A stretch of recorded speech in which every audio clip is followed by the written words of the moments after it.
All right, so this homework right here is on chapter 15, and it's about rigid body kinematics.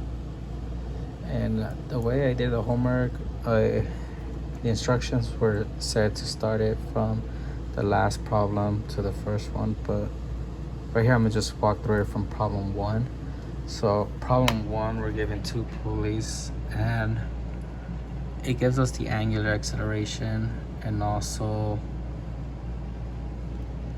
the speed it reaches, and it wants us to determine the time required for the shaft to reach a speed of 400 RPM, and that's how we figure it out first. So first things first, I wrote down the equations that I'm gonna be using for this problem. We got the angular acceleration, which is the angular velocity, which is the angular acceleration times time. They already give us the angular velocity, just convert it to rads per second. And this right here is the equation of how to get the velocity, which is the radius times the angular velocity. All right, so yeah, this could be, wrote this equation right here. It could be broken down to this right here, which will help us get the time. And then we got this equation right here. And the other thing that we're gonna be changing for the other ones is just the radius for each one. As you can see here, there's many different ones. So this right here is the time for the belt at left, is 2/4. This one is for the belt in the middle, which the radius was just 1 and 1. And this one, the radius was 4 and 2. And this is the belt at right, which you got 13.96 seconds. Problem one is pretty simple. Problem two is also kind of a fairly simple one. We were given a load that is raised a certain feet, give us a speed and the time, and it wants us to figure out the number of revolutions executed by gear A in raising the load and the time required to raise the load. So first thing I did is figure out the number of revolutions. So this right here helped me figure out for B, it's got 16 rads, it's height over radius, and then the radius, second radius, the radius that responds with the revolutions for B equals the radius of A, delta A. Then I just solved for delta A, and this right here gives me the number of revolutions executed by gear A. And then for part B, right here I have this equation, which is the equation for the angular acceleration, which is the change in the angular velocity over time, the change of time. This one should have been -0 as well. It got me 2.51. Use this equation right here, get the number of revolutions, then just in total. So to get the change in revolutions would be the relations at point A minus the relations in total, which I got this right here.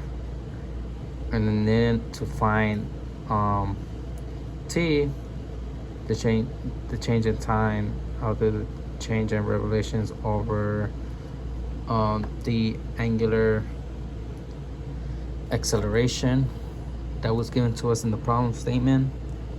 We given this right here. Now to get the time required to raise the load, we do the time that was given to us plus the change in time, which get 10.14. All right, problem four, problem three, we're given this disc here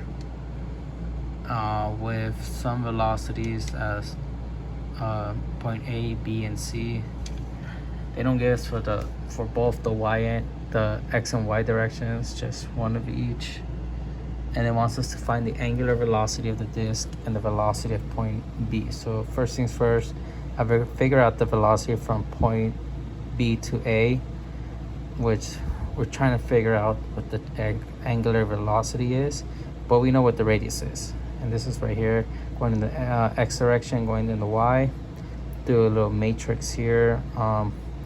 The problem 10, I brought out like extra steps of how I calculate it, but I'll just do it real quick here. So for the y direction, we do 0 times 0, which is 0, minus w times 0.6. That's what we got right here, minus 0.6 w. And then we minus that to get to j. Then we don't look at this. We do 0.0 minus 0.6 times w, which just gets right here. Then plus for the k direction, which would be 0 times 0.6 minus 0.6 times 0, which gives us 0. So yeah, that's just a quick way of how I solved for the matrices. Yeah, so this is the velocity from point B to A, no, B to A. Then we want to find the velocity at point B, which is velocity A plus velocity of VA. And here, this will the velocity at point B will be equal to, we want to get it from the x and y direction, which could be simplified to this. Then we get all the values in the x direction and all the values in the y direction. We're going to be using these later to solve for them. Then we do it at point from C to A, which is this right here, is w times radius of C to A. Same thing with the matrix, this is what we get. Then we use right here to use the velocity at C. Simplify it, this is what we're given right here. So we know what VAX is, plug that in this equation to get W, and that's what we get. And then we could also use, once we know W is, we could plug it in here to get V sub Y. We plug it up here to get the V sub, the velocity at point B in the Y direction. Plug in W, and that's what we got. All right, and then problem 4, given this structure right here, and then it gives us the angular velocity of rod DE, and it wants us to determine the velocity at point A and the velocity at point B. Just the same equation we were using last problem. Want to figure out the velocity at point D. Use this right here. That's what we get. The radius from A to D. This is what is in the x direction. This is what is in the y direction. Plug that in, and then we use that to figure out the velocity at point A through D. Some more matrices. Velocity at point A is velocity at D plus velocity from A to D. Simplify to this, get the values in the x, get the values in the y direction. This we can figure out what WAD is, the angular velocity. Plug that in here. No, sorry, this is this right here, what we get, 3.6. Plug that in right here to get the velocity at point A. That's what we get. And then second part, kind of the same up there. Figure out what the radius from B to D is. That's what we got. Then get the velocity from BD. Use this equation right here, solve for the matrix. Then to get the velocity from point B, we do velocity of D plus velocity from B and D. And this is what we get right here. Right, problem 5 gives us these wheels that are not slipping, and it gives us the velocity of D and wants us to determine the velocity at point E. Right, so we use the velocity to figure out what our angular velocity is. We get 1 rad per second. More of the same equation as the other one. To get the velocity A, use this equation, get that. Figure out what the distance from B to D is. And, oh sorry, forgot to mention, P is from the ground, I think, on this wheel. And then from this wheel, we're going to be using Q. Alright, so yeah, so right here we have from B to Q, the velocity times the angular velocity with the direction, the radius, get this, and then figure out the radius of B through A. Here, just use some algebra. That's what we get. Then use this equation to get the velocity. More matrices, this is what it's simplified to. Then we get the velocity at point B is A plus the velocity of A plus the velocity from B to A. Get this right here. Then we set it equal to each other. The velocity from the velocity of BQ, because it has this common. Well, it will help us.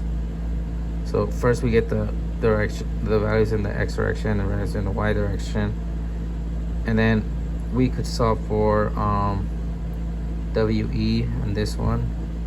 So they were here. Put that in this equation, and that give us the the angular velocity from A to B. Plug that back in. See, which equation? We could use this one, but I used a much simpler one. Oh yeah, I used this one right here. And that's what we get for the angular velocity at E. Then we use that to find the velocity at point E, which is just this right here, angular velocity times the radius, given this right here, matrix, and then the answer.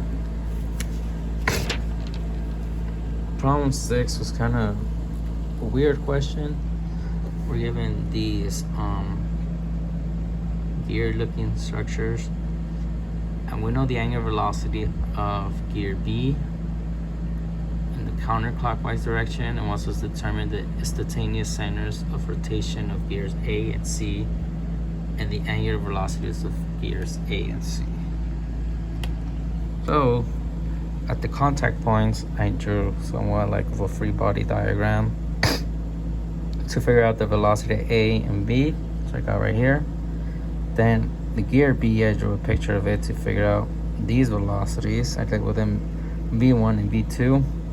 On V1, I times it by 0.2 because that's the distance between the center of the gear and the contact point of gear A with the gear B. Then same here. This is now with gear C, which that's why I put 0.100 meters. These are the velocities I got for V1 and V2. Now for gear A, here's the angular velocity equation, which is the difference of the velocities over R, given 4 rads per second. And then also the instantaneous centers, which is the velocity over the angular velocity. Got this. Same thing with gear C. Drew a little picture to help me understand the differences in the velocities. This is what I get for the angular velocity, and this is what I get for the instantaneous center. Right, and then problem 7, we're given this structure right here, and it wants us to determine the acceleration at point A and point B, and it gives us the constant angular velocity of 45 RPM clockwise. Alright, if I figure out the angle, the structure from BAC, got 30. Then just converted the angular velocity to rads per second. And for the previous problems, I don't know if I mentioned, but try to use this unit rads per second just to make it easier for me. And then we all will know that the velocity at point A will also equal the velocity at point B, which is given by this right here. Alright, so for the acceleration at point B, we get the normal acceleration in the tan acceleration, tangential. I'm gonna just say tan, but yeah. Sorry, this is the radius times the angular velocity to get the normal velocity acceleration. For the tan acceleration is the radius times the angular acceleration. Right here it will be 0, which will simplifies to, and this is what we get, point B. Now to find for point A, we also find the normal and the tan acceleration plus the acceleration at point B, and this is what it could simplify to. And then we get the values in the x and y direction. You know, figure out what this is through this equation right here. We can figure out what the angular acceleration is, plug that in over here to get the actual acceleration of A, which is this. Kind of the same thing from D. This is the equation we use. And it simplifies to this right here. And then we could find an actual value. Instead of having this, the i's and j's, we just take the square and square root it, and that's what we get for point D.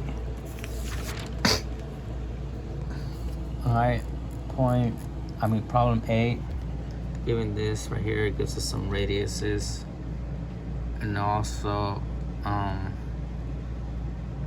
at D, the velocity has a velocity of 8 inches per square and acceleration of 30 inches per second squared. And it wants us to determine the accelerations at point A, B, and C. So for the angular velocity, we do this equation right here. AB is distance from A and B, and this right here is the angular velocity given us. You know, put in the values, and we get 4 rads per second. And there's no sliding in this one, so the acceleration at A from the z direction will be 0. Alright, so we figure out what the acceleration at B is, which is acceleration of A plus acceleration of A and B. Oh, sorry, we don't figure out that. We know what this is, so that's why it's in right here. We try to figure out what the angular acceleration is, and this is what we get. And then for the acceleration at G, this is now we know what this is. We plug that in to multiply it to get the acceleration of G, which is this right here. And then now we use this equation to get the acceleration of A.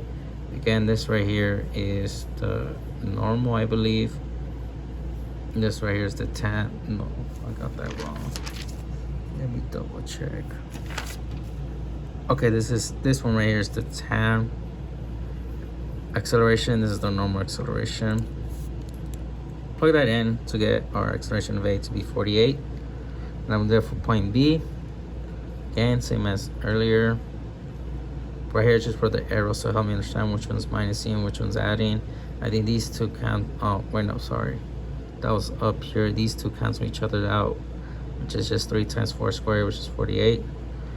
Right here, you do 75 minus 45, get 30, plus 8 equal 30. Oh, sorry. This is what it simplifies to. 30 plus 80. Get the square root and square it to get an actual value for the acceleration at point B. Same thing for the acceleration at point C. We're just changing the distances, which from whatever point we're solving for to point G. Same here. So we get, and right here we do 80 minus 45. It's this square, get the square root. This is what we get for the acceleration of C. Now problem B. It's a long, complicated problem. Look at the structure we have to deal with. This right here, and it gives us the angular velocity in the counterclockwise direction, and the angular acceleration in the clockwise direction. And it wants us to determine the angular velocity and the angular acceleration of the rod attached at B. First things first, write down what was given, figure out the angles, pretty simple trig. Know that the triangle needs to be equal to 180 minus by all that. That's what we get here. And this right here, try to figure out the distance of AP. by using this. We know what the distance of AB is and its angle. Don't know what this, but we know its angle. So plug in what we do know and then solve what we don't, which is this is the distance from A to P. Same thing we do for BP. This is the distance we have. Now the radius from PA would be this times the angles in the X and Y direction. Just give it to this. Same thing with the PV. This times the angle in the X and Y direction. Right, now we have to find the velocity at point P, which is given this the angular velocity times the radius of AP, PA, whichever is the same thing. Right here, we do our matrix. That's what we're given. Now we've got to find the acceleration, which is the angular acceleration times the radius minus the angular velocity squared times the radius. Do this. And I didn't write matrix for there, but I was able to do it from my head. This is what we're given. And now this right here for VP1, AP1, I'm gonna call it 1, but this is the velocity and acceleration at motion on point B. So difference is here, we don't know what the angular velocity is, so that's what we're going to try to solve for. This is what it simplifies to. Then the acceleration, plug in all the values we know, simplifies to this right here. Then right here, this is the relative velocity and the relative acceleration, which is just u times cosine of the angles in the X and Y direction. And this is the acceleration, u dot times cosine the angle in the X and Y direction.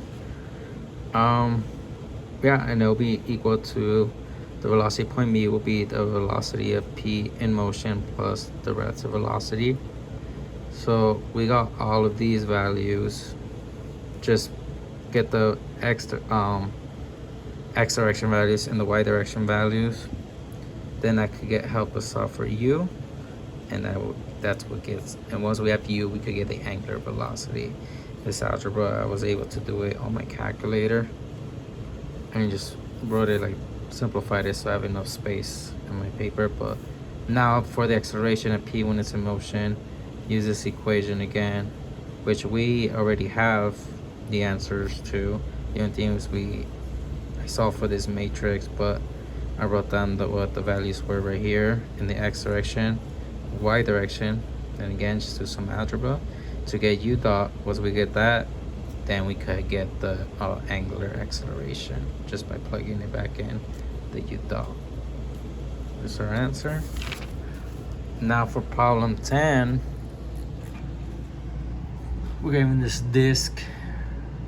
We're given the angular velocity and the angle, and we want to determine acceleration at point P on the rim of the disk. So first things first, determine the angular velocity. We just added the two ones that were given, the Y in the X and Y direction. Then the angular acceleration for a fixed end, and then this equation was given to me in the notes from the class, but this is what we use for a fixed end, just because it's in a fixed end. So yeah, there's the values that I plugged in. Again, right here is where I kind of went more in depth how I did the matrix, just because I did this problem first, but it simplifies to this right here. And yeah, then we know what these were, the W1, W2, plug that in, then we get our angular acceleration. Now we have to get the radius in the X and Y direction, which is right here for P, and then it could be simplified to this right here. Then we get the velocity at P, which is the angular velocity times the radius P, what we just found the position vector. This is the values, do our little matrix, and this is the value it simplifies to. Now we want to find the acceleration at point B. It's this equation right here. So we do two matrices right here. This is the first one for right here. That's what it simplifies to. Second one, this is what it simplifies to. And then, yeah, just like the equation for the acceleration states, we add them these together. And this is what we get. Minus 3.46 I minus 5.13 J plus 8.66 K. That's the acceleration at point B. And that concludes this homework assignment.